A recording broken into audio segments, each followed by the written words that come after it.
Barangay Hinebra, Alfrancis Chua mga bro, masaya sa kanilang kinalalagyan at David Morel may sinabi sa Magnolia Hotshots. Yan mga bro, pagkatapos mong ilike ang ating video, mag-subscribe na rin kung bago ka pa lang sa ating channel at i-click ang notification bell para lagi kang updated sa ating mga sports balita.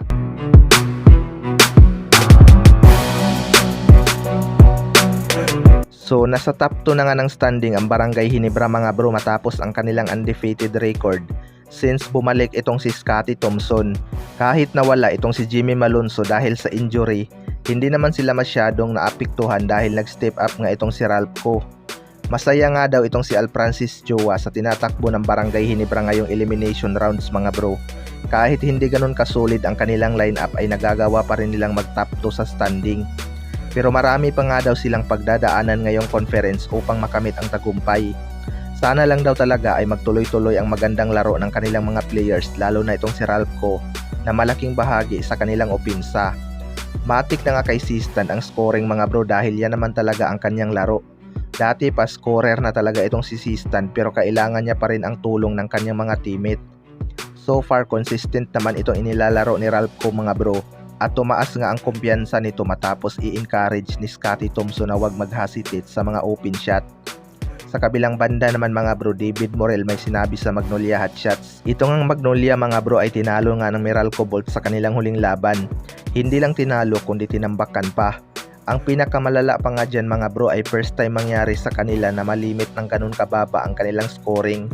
Umiscore nga lang sila ng 51 points sa buong quarter. Kaya marami talagang nagulat sa nangyari.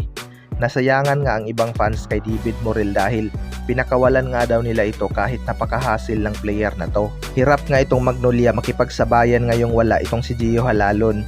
Alam naman natin na nagkakaedad na itong mga core player ng Magnolia Hotshots. Kaya sayang talaga itong si David Morel. Pero ayon nga kay David Morel mga bro ay nagpapasalamat pa rin siya sa Magnolia Hotshots kahit ilang conference lang siya dito.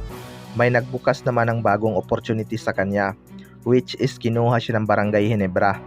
Nag-effort talaga ang Barangay Hinebra na makuha itong si David Morel kahit dumaan pa sa bidding ang naging proseso ng kanyang paglipat sa Barangay Hinebra.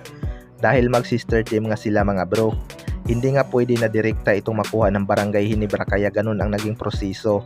Nakitaan nga ni Coach Tim ko ng potential itong si David Morel at sana lang magpakitang gilas ito sa practice upang hindi mabaon sa upuan. Pero sigurado ako na magpapakita ito ng magandang depensa dahil depensa talaga ang unang tinitingnan ni Coach Tim Con sa isang player.